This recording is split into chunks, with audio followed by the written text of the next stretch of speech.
Thanks. Reclaiming my time, both seconds left. In June of 23, well, let me start this way.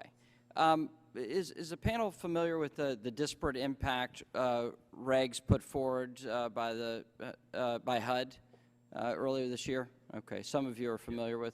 Mr. Calhoun, are you supportive of the regs as HUD has promulgated them? Yes. Okay. All right. So, but in June of this year, a group of industry trade organizations representing the mortgage industry sent a letter to the Director Cordray of the CFPB and Secretary Donovan highlighting the regulatory conflicts that would result of CFPB's QM regs on one hand and HUD's disparate impact rules promulgated earlier this year under the Fair Housing Act. And the letter states, these and other rules implementing Dodd-Frank, including those governing ability to repay and risk retention, will tighten credit standards through facially neutral requirements that may lead to disparate outcomes for some category of borrowers. It goes on to claim that this lack of guidance will create uncertainty, resulting in higher prices to account for risk and less available credit for consumers. So, Mr. Calhoun, do you believe that this regulatory impact could have a negative impact on consumers? On one hand, disparate impact standards, and on the other, QM, and perhaps restrict mortgage lending unnecessarily and result in suits? No, for two reasons. Historically, lenders who chose not to do subprime lending, obviously that had a disparate impact since half of all African American loans were subprime. There were no actions, private or public, brought against them for that decision, and we've already had responses from the regulators saying that a lender's choice of just doing QM loans will not be used against them in a disparate impact situation for that analysis. Okay. Now, has Mr. Emerson, has your industry received assurances from the government that they're not going to pursue suits if you follow the box of QM, but disparate impact suits? So to get to that point, I mean, obviously, I think our industry and the NBA strongly supports the Fair Housing Act.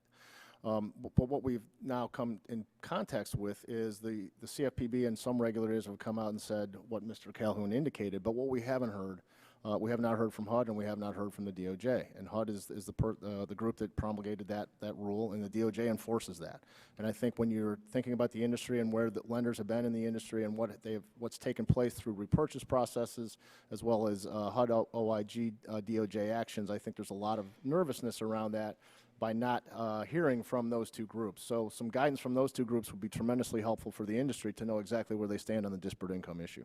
Mr. Calhoun, do you agree? I see you nodding. I agree that additional guidance would be helpful. Okay, certainly. And you know, I certainly appreciate your organization, Mr. Calhoun's support for dealing with the added pressure of litigation as a result of QM.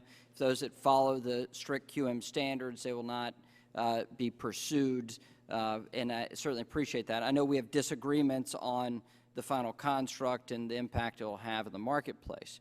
But Mr. Hardings, in terms of the Community Reinvestment Act, do you think it's possible for financial institutions, if they're doing mortgages, to meet their CRA requirements if they're only doing QM mortgages, or does it make it much more difficult? It may be a wait and see. It certainly will make it more difficult. You know, as you get to be a larger lender, you also have to have an investment test as well as a lending test. If it reduces your mortgage volume, certainly there's some safe harbor percentages that if you're below that, you may have to have more documentation. So I believe it would make it somewhat more difficult to receive a satisfactory CRA rating. Okay.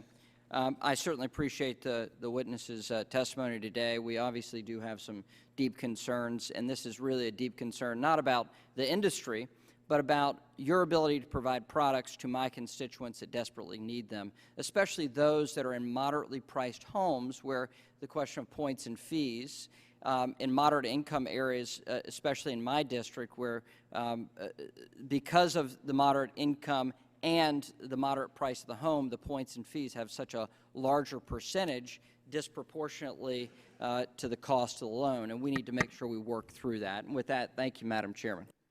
Gentleman's time's expired.